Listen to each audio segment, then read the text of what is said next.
നമസ്കാരം. ഹിന്ദു യുവാവിനെ തല്ലിക്കൊന്നത് എന്തിന്?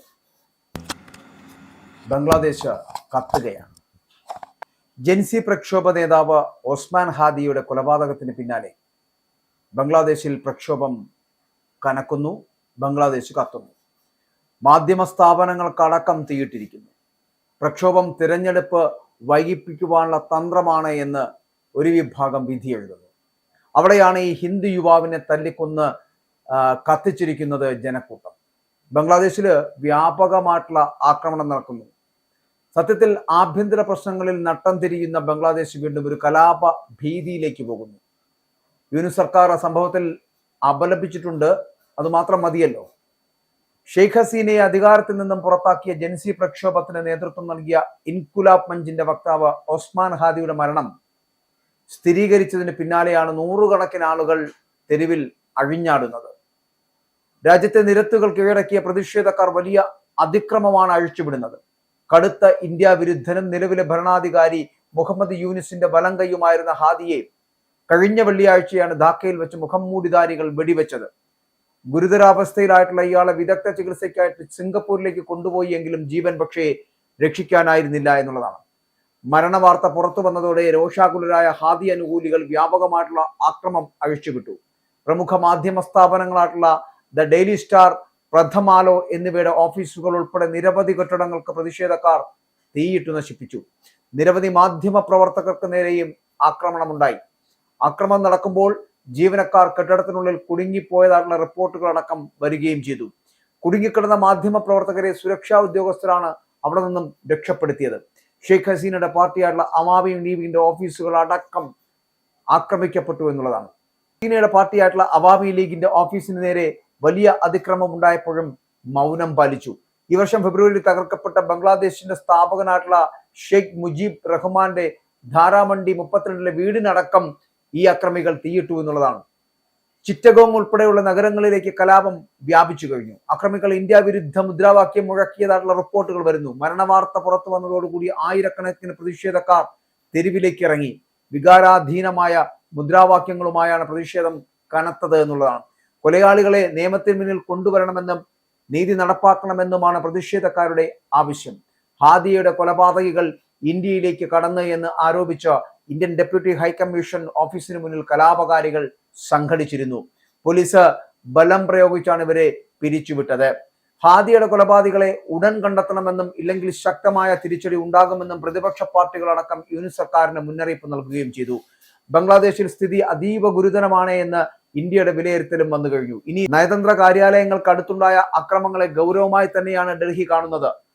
ഈ സംഘർഷങ്ങൾ എന്ന് പറയപ്പെടുന്നത്, ഈ സംഘർഷങ്ങളുടെ പശ്ചാത്തലത്തിൽ അതിർത്തിയിൽ വളരെ വലിയ സുരക്ഷയാണ് ഇപ്പോൾ വർദ്ധിപ്പിച്ചിരിക്കുന്നത്. ഒപ്പം ഷെയ്ഖ് ഹസീനയെ വിട്ടുകിട്ടണമെന്ന ബംഗ്ലാദേശിന്റെ ആവശ്യം അത് ഇന്ത്യ തള്ളുകയും ചെയ്തു. അപ്പോൾ ഇതിന് പിന്നാലെയാണ് ബംഗ്ലാദേശ് വീണ്ടും കലുഷിതമാകുന്നത് എന്നുള്ളതാണ്. അപ്പോൾ ഇന്ത്യക്കെതിരായിട്ടുള്ള മുദ്രാവാക്യങ്ങൾ ഉയരുന്നത് സ്വാഭാവികം.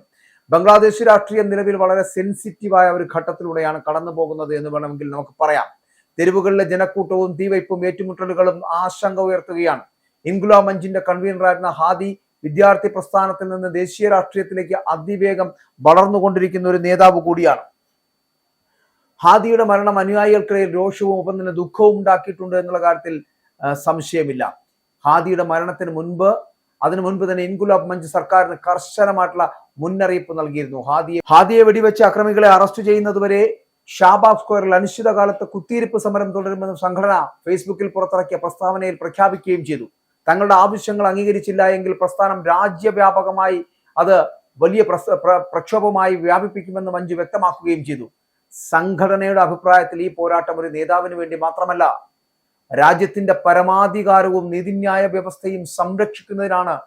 ഹാദി മരിച്ചാൽ പ്രസ്ഥാനം കൂടുതൽ ശക്തമാകുമെന്നും പ്രസ്താവനയിൽ അവർ പറയുകയും ചെയ്തിരുന്നു.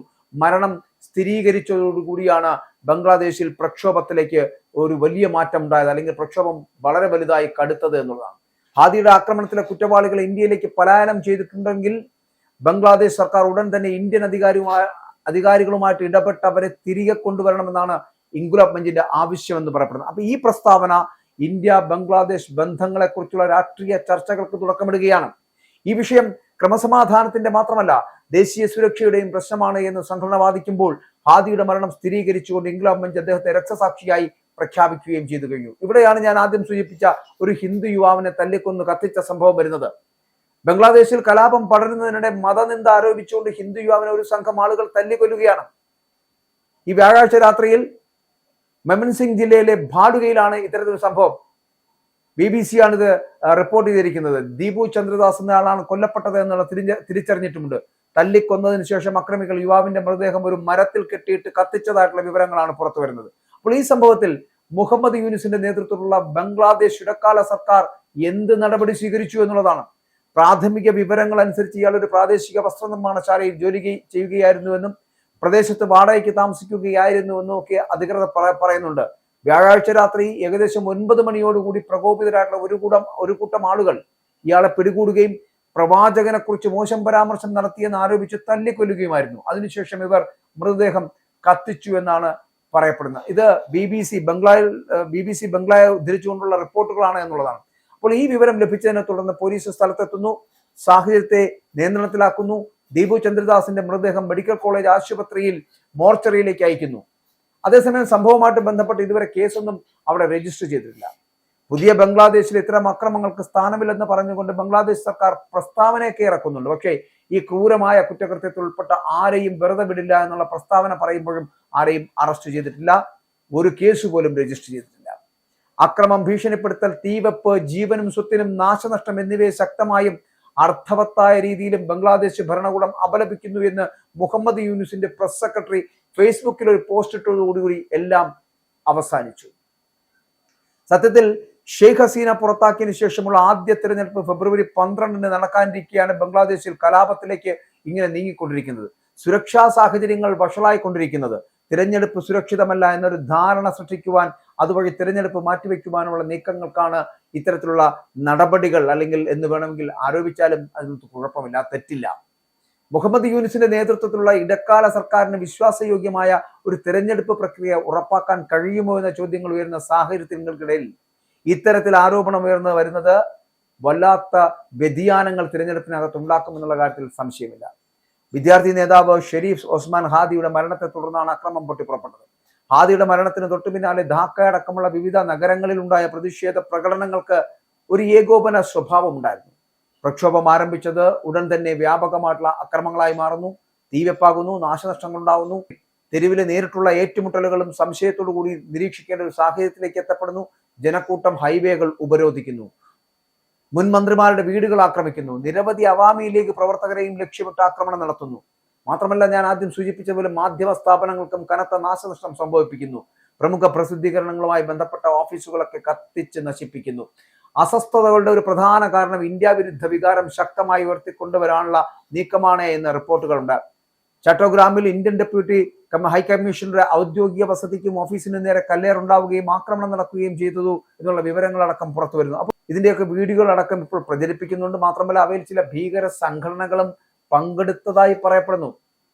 അപ്പൊ ധാക്കയിൽ ഇന്ത്യൻ ഹൈക്കമ്മീഷനിലേക്ക് മാർച്ച് ചെയ്യാൻ ശ്രമിക്കുകയും ബാരിക്കേഡുകൾ തകർത്ത് ഇന്ത്യ വിരുദ്ധ മുദ്രാവാക്യങ്ങൾ മുഴക്കുകയും ഭീഷണി മുഴക്കുകയും ചെയ്തിരുന്നു. കലാപം അന്താരാഷ്ട്ര തലത്തിൽ എത്തിക്കുവാനും ഇന്ത്യയെ ജനങ്ങളുടെ രോഷത്തിന്റെ കേന്ദ്രബിന്ദുവായി ചിത്രീകരിക്കുവാനുമുള്ള ബോധപൂർവമായ ശ്രമങ്ങളുടെ ഭാഗമാണ് ഇതെന്ന് വിലയിരുത്തപ്പെടുന്നു. ഹാദിയുടെ മരണത്തിൽ ഉയർന്ന പ്രതിഷേധം കലാപത്തിലേക്ക് വഴിതിരിച്ചുവിടുകയും ഭയത്തിന്റെയും അസ്ഥിരതയുടെയും ഒരു അന്തരീക്ഷം സൃഷ്ടിക്കാൻ മനഃപൂർവ്വം ശ്രമിക്കുകയാണ് എന്ന ആരോപണവും ഇതിനകം ഉയർന്നു കഴിഞ്ഞു. അപ്പോൾ ഒരു കാര്യം ഉറപ്പാണ്, ഇന്ത്യക്കെതിരെ ആരോപണങ്ങളും ആക്രമണങ്ങളും നടത്തുവാനുള്ള ബംഗ്ലാദേശികളുടെ തുടക്കത്തിൽ ഇപ്പോൾ തന്നെ അവർ ചില ആരോപണങ്ങൾ മുന്നോട്ട് വെച്ചിട്ടുണ്ട്. അതായത് ഈ ഹാദിയുമായി ബന്ധപ്പെട്ട് വരുന്ന കൊലപാതകികൾ ഇന്ത്യയിലേക്കാണ് രക്ഷപ്പെട്ടിട്ടുണ്ടെങ്കിൽ ഇന്ത്യയിൽ നിന്ന് അവരെ പിടികൂടണമെന്ന്. ഹിന്ദു യുവാവിനെ തല്ലിക്കൊന്നതിലടക്കം എന്ത് തീരുമാനം കൈക്കൊള്ളുന്നുവെന്ന് ഇനി ബംഗ്ലാദേശ് പറയേണ്ടതുണ്ട്. അങ്ങനെ ബംഗ്ലാദേശിൽ ആക്രമണങ്ങൾ പതിവാകുന്ന ഒരു കാലഘട്ടത്തിലേക്ക് എത്തുന്നു. ആഭ്യന്തര പ്രശ്നങ്ങളിൽ നട്ടം തിരിയുന്ന ബംഗ്ലാദേശ് കലാപഭീതിയിലേക്ക് പോകുന്നു എന്നുള്ള കാര്യത്തിൽ തർക്കമില്ല.